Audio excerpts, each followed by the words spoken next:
Hey guys, praise the Lord. आपका स्वागत है एक नए वीडियो में। आज मैं आपके लिए लेकर आई हूँ एक 1 ईयर बाइबल रीडिंग कैलेंडर। अगर आप अपनी बाइबल को रोज़ नहीं पढ़ पाते हैं और आप कभी भी अपनी बाइबल कंप्लीट नहीं कर पाए हैं तो ये वीडियो आपके लिए है। इसमें ओल्ड टेस्टमेंट और न्यू टेस्टमेंट के सभी चैप्टर्स को इस तरह से लिया गया है कि आप 1 ईयर में अपनी पूरी बाइबल कंप्लीट कर पाएंगे। ये ऑडियो फॉर्मेट है, इसके साथ आप अपनी बाइबल को ओपन करके रीड कर सकते हैं। डे 1 से लेकर डे 365 तक के सभी चैप्टर्स मैं आपके लिए लेकर आई हूँ। डे 365 पर आप अपनी पूरी बाइबल कंप्लीट कर पाएंगे, इसलिए आप इसके द्वारा आशीषित हों। और अगर आपको ये वीडियो पसंद आती है तो आप अपने फैमिली और फ्रेंड्स से शेयर करें, और अगर आप चाहें तो आप सब्सक्राइब, लाइक और कमेंट भी कर सकते हैं। So praise the Lord, shalom to everyone. Let's get started. Day 83 chapter number 11 राजा याबीन और उसके सहायक यहोशू द्वारा पराजित। यह सुनकर हासोर के राजा याबीन ने मादोन के राजा योबाब और शिमरोन और अक्षाप के राजाओं को और जो राजा उत्तर की ओर पहाड़ी देश में और किन्नेरेत के दक्षिण के अराबा में और नीचे के देश में और पश्चिम की ओर दोर के ऊंचे देश में रहते थे उनको, और पूरब पश्चिम दोनों ओर के रहने वाले कनानियों और एमोरियों, हित्तियों, परिज्जियों और पहाड़ी यबूसियों और मिस्पा देश में हेम्रोन पहाड़ के नीचे रहने वाले हिब्बियों को भुलवा भेजा। और वे अपनी अपनी सेना समेत, जो समुद्र के किनारे की बालू के किनकों के समान बहुत थीं, मिलकर निकल आए, और उनके बहुत से घोड़े और रथ भी थे। तब वे सब राजा सम्मति करके इकट्ठे हुए और इजराइलियों से लड़ने को मेरोम नामक ताल के पास आकर एक संग छावनी डाली। तब यहोवा ने यहोशू से कहा, उनसे मत डर, क्योंकि कल इसी समय मैं उन सबों को इजराइलियों के वश में करके मरवा डालूंगा। तब तू उनके घोड़ों के घुटनों की नस कटवाना और उनके रथ भस्म कर देना। और यहोशू सब योद्धाओं समेत मेरोम नामक ताल के पास अचानक पहुंचकर उन पर टूट पड़ा, और यहोवा ने उनको इजराइलियों के हाथ में कर दिया। इसलिए उन्होंने उन्हें मार लिया और बड़े नगर सीदोन और मिस्रपोतमैम तक और पूर्व की और मिस्पे के मैदान तक उनका पीछा किया और उनको मारा, और उनमें से किसी को जीवित ना छोड़ा। तब यहोशू ने यहोवा की आज्ञा के अनुसार उनसे किया, अर्थात उनके घोड़ों के घुटनों की नस कटवाई और उनके रथ आग में जलाकर भस्म कर दिए। उस समय यहोशू ने घूमकर हासोर को, जो पहले उन सब राज्यों में मुख्य था, ले लिया और उसके राजा को तलवार से मार डाला, और जितने प्राणी उसमें थे उन सबों को उन्होंने तलवार से मारकर नष्ट किया, और किसी प्राणी को जीवित ना छोड़ा। और हासोर को यहोशू ने आग लगाकर फुकवा दिया, और उन सब नगरों को उनके सब राजाओं समेत यहोशू ने ले लिया, और यहोवा के दास मूसा की आज्ञा के अनुसार उनको तलवार से घात करके सत्यानाश किया। परंतु हासोर को छोड़कर, जिसे यहोशू ने फुकवा दिया, इजराइल ने और किसी नगर को जो टीले पर बसा था नहीं जलाया। और इन नगरों के पशु और इनकी सारी लूट को इजराइलियों ने अपना कर लिया, परंतु मनुष्यों को उन्होंने तलवार से मार डाला, यहाँ तक उनका सत्यानाश कर डाला कि एक भी प्राणी को जीवित नहीं छोड़ा गया। जो आज्ञा यहोवा ने अपने दास मूसा को दी थी, उसी के अनुसार मूसा ने यहोशू को आज्ञा दी थी, और ठीक वैसा ही यहोशू ने किया भी। जो आज्ञा यहोवा ने मूसा को दी थी, उनमें से यहोशू ने कोई भी पूरी किए बिना ना छोड़ी। यहोशू द्वारा जीते गए देश। तब यहोशू ने उस सारे देश को, अर्थात पहाड़ी देश और सारे दक्षिणी देश और कुल गोशेन देश और नीचे के देश अराबा और इजराइल के पहाड़ी देश और उसके नीचे वाले देश को, हालाक नामक पहाड़ी से ले, जो सेईर की चढ़ाई पर है, बालगाद तक, जो लबानोन के मैदान में हेम्रोन पर्वत के नीचे है, जितने देश हैं उन सब को जीत लिया, और उन देशों के सारे राजाओं को पकड़कर मार डाला। उन सब राजाओं से युद्ध करते करते यहोशू को बहुत दिन लग गए। गिबोन के निवासी हिब्बियों को छोड़ और किसी नगर के लोगों ने इजराइलियों से मेल ना किया, और सब नगरों को उन्होंने लड़ लड़ कर जीत लिया, क्योंकि यहोवा की जो मनसा थी कि अपनी उस आज्ञा के अनुसार जो उसने मूसा को दी थी, उन पर कुछ भी दया न करे, वरन सत्यानाश कर डाले। इस कारण उसने उनके मन ऐसे कठोर कर दिए कि उन्होंने इजराइलियों का सामना करके उनसे युद्ध किया। उस समय यहोशू ने पहाड़ी पहाड़ी देश में आकर हेब्रोन, दबीर, अनाब वरन यहूदा और इज़राइल दोनों के सारे पहाड़ी देश में रहने वाले अनाकियों को नष्ट किया। यहोशू ने नगरों समेत उनका सत्यानाश कर डाला। इज़राइलियों के देश में कोई अनाकी न रह गया, केवल अज्जा, गत और अशदोद में कोई कोई रह गए। जैसा यहोवा ने मूसा से कहा था, वैसा ही यहोशू ने वह सारा देश ले लिया और उसे इज़राइल के गोत्रों और कुलों के अनुसार बांटकर उन्हें दे दिया और देश को लड़ाई से शांति मिली। चैप्टर नंबर 12, मूसा द्वारा पराजित राजा। यर्दन पार सूर्योदय की ओर अर्थात अर्नोन घाटी से लेकर हेम्रोन पर्वत तक के देश और सारे पूर्वी अराबा के जिन राजाओं को इजरायलियों ने मारकर उनके देश को अपने अधिकार में कर लिया था, वे ये हैं: एमोरियों का हेशबोन वासी राजा सीहोन, जो अर्नोन घाटी के किनारे के अरोएर से लेकर और उसी घाटी के बीच के नगर को छोड़कर यब्बोक नदी तक, जो अम्मोनियों की सीमा है, आधे गिलाद पर, और किन्नेरेत नामक ताल से बेत-शिमोत से होकर अराबा के ताल तक, जो खारा ताल भी कहलाता है, पूर्व की ओर के अराबा और दक्षिण की ओर पिसगा की ढलान के नीचे नीचे के देश पर प्रभुता रखता था। फिर बचे हुए रपाइयों में से बाशान के राजा ओग का देश, जो अश्तारोत और एद्रेई में रहा करता था, और हेम्रोन पर्वत, सल्का और गशूरियों और माकियों की सीमा तक कुल बाशान में, और हेशबोन के राजा सीहोन की सीमा तक आधे गिलाद में भी प्रभुता करता था। इजराइलियों और यहोवा के दास मूसा ने इनको मार लिया, और यहोवा के दास मूसा ने इनका देश रूबेनियों और गादियों और मनश्शे के आधे गोत्र के लोगों को दे दिया। यहोशू द्वारा पराजित राजा। यर्दन के पश्चिम की ओर लबानोन के मैदान में के बालगाद से लेकर सेईर की चढ़ाई के हालाक पहाड़ तक के देश के जिन राजाओं को यहोशू और इजराइलियों ने मारकर उनका देश इजराइलियों को गोत्रों और कुलों के अनुसार भाग करके दे दिया था, वे ये हैं: हित्ती और एमोरी और कनानी और परिज्जी और हिब्बी और यबूसी, जो पहाड़ी देश में और नीचे के देश में और अराबा में और ढालू देश में और जंगल में और दक्षिणी देश में रहते थे।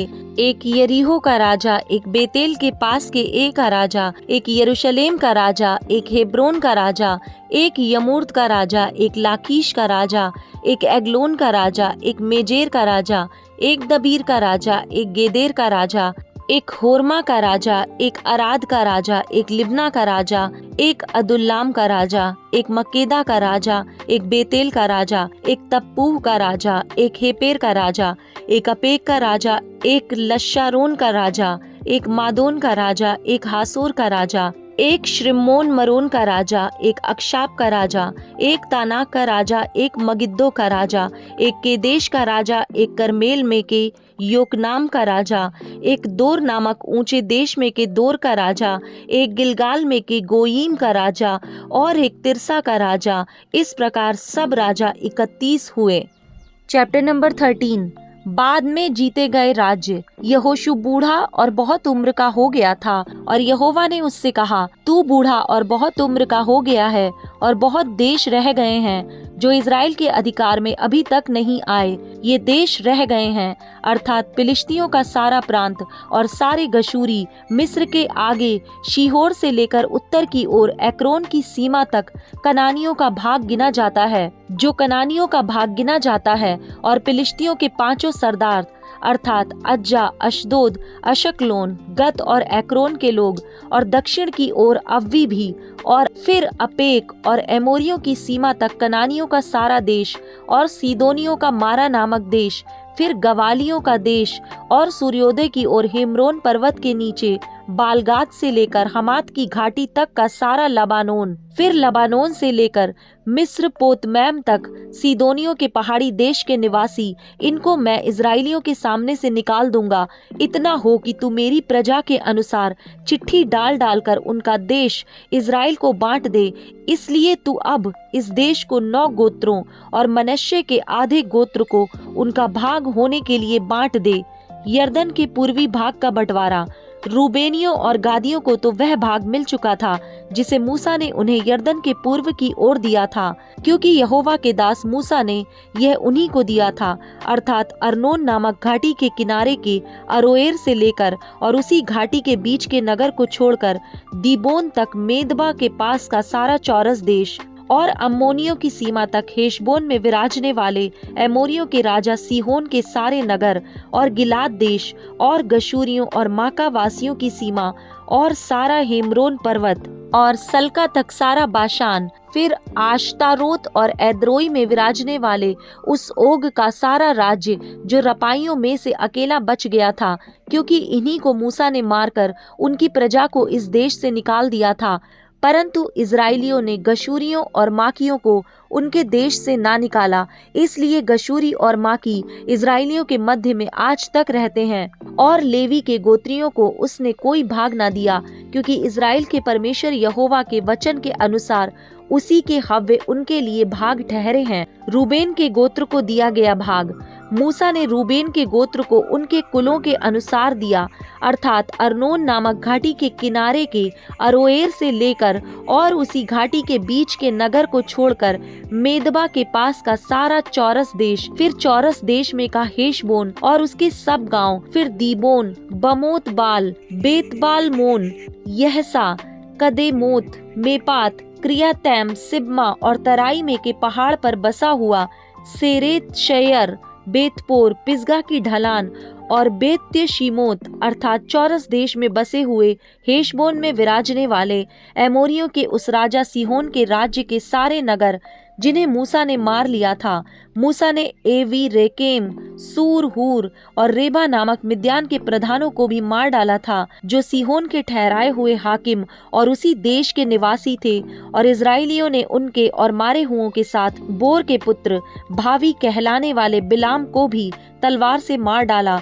और रूबेनियों की सीमा यर्दन का किनारा ठहरी। रूबेनियों का भाग उनके कुलों के अनुसार नगरों और गांवों समेत यही ठहरा। गाद के गोत्र को दिया गया भाग। फिर मूसा ने गाद के गोत्रियों को भी कुलों के अनुसार उनका निज भाग बांट करके दिया। तब यह ठहरा, अर्थात याजेर आदि गिलाद के सारे नगर और रब्बा के सामने के अरोएर तक अम्मोनियों का आधा देश, और हेशबोन से रामत मिस्पे और बतोनीम तक, और महनेम से दबीर की सीमा तक, और तराई में बेथारम, बेत निम्रा, सुक्कोत और सापोन, और हेशबोन के राजा सीहोन के राज्य के बचे हुए भाग, और किन्नेरेत नामक ताल के सिरे तक यर्दन के पूर्व की ओर का वह देश जिसकी सीमा यर्दन है।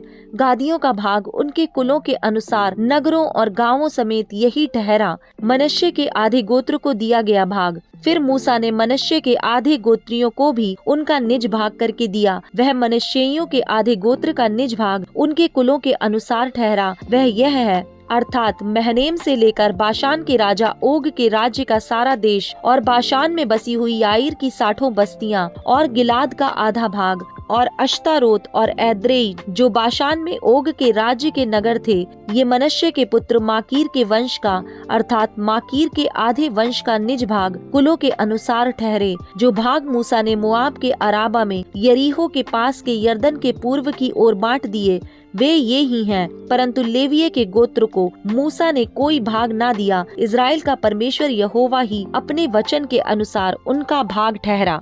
Look chapter 4 verse number 1 to 32। यीशु की परीक्षा।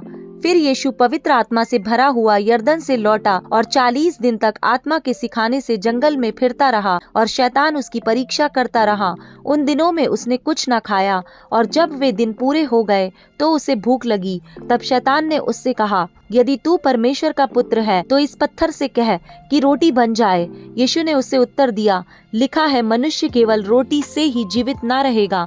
तब शैतान उसे ले गया और उसको पल भर में जगत के सारे राज्य दिखाए, और उससे कहा, मैं यह सब अधिकार और इनका वैभव तुझे दूंगा, क्योंकि वह मुझे सौंपा गया है, और जिसे चाहता हूँ उसी को देता हूँ। इसलिए यदि तू मुझे प्रणाम करे तो यह सब तेरा हो जाएगा।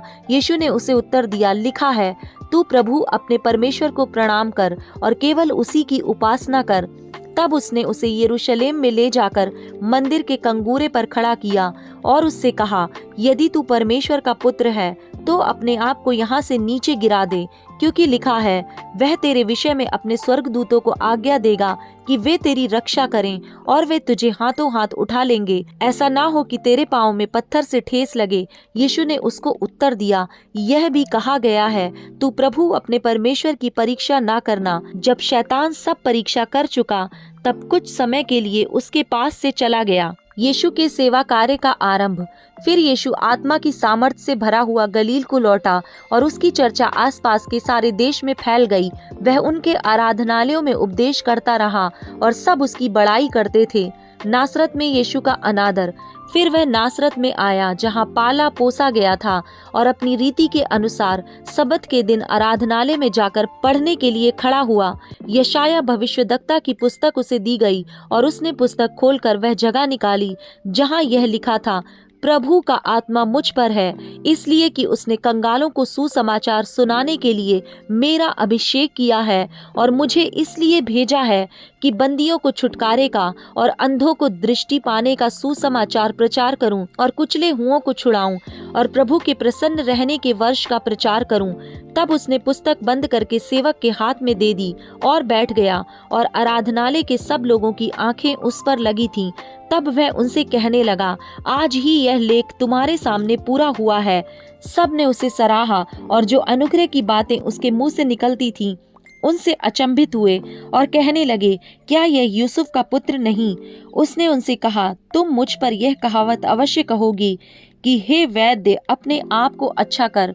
जो कुछ हमने सुना है कि कफरनहूम में किया गया है, उसे यहाँ अपने देश में भी कर। और उसने कहा, मैं तुमसे सच कहता हूँ, कोई भविष्यद्वक्ता अपने देश में मान सम्मान नहीं पाता। मैं तुमसे सच कहता हूँ कि एलिय्याह के दिनों में जब 3.5 वर्ष तक आकाश बंद रहा, यहाँ तक कि सारे देश में बड़ा अकाल पड़ा, तो इज़राइल में बहुत सी विधवाएं थीं, पर एलिय्याह उनमें से किसी के पास नहीं भेजा गया, केवल सैदा के सारपत में एक विधवा के पास। और एलीशा भविष्यद्वक्ता के समय इज़राइल में बहुत से कोढ़ी थे, पर सीरियावासी नामान को छोड़ उनमें से कोई शुद्ध नहीं किया गया। ये बातें सुनते ही जितने आराधनालय में थे सब क्रोध से भर गए और उठकर उसे नगर से बाहर निकाला और जिस पहाड़ पर उनका नगर बसा हुआ था उसकी चोटी पर ले चले कि उसे वहां से नीचे गिरा दें, परंतु वह उनके बीच में से निकल कर चला गया। दुष्ट आत्माग्रस्त व्यक्ति को चंगा करना। फिर वह गलील के कफरनहूम नगर को गया और सबत के दिन लोगों को उपदेश दे रहा था। वे उसके उपदेश से चकित हो गए, क्योंकि उसका वचन अधिकार सहित था।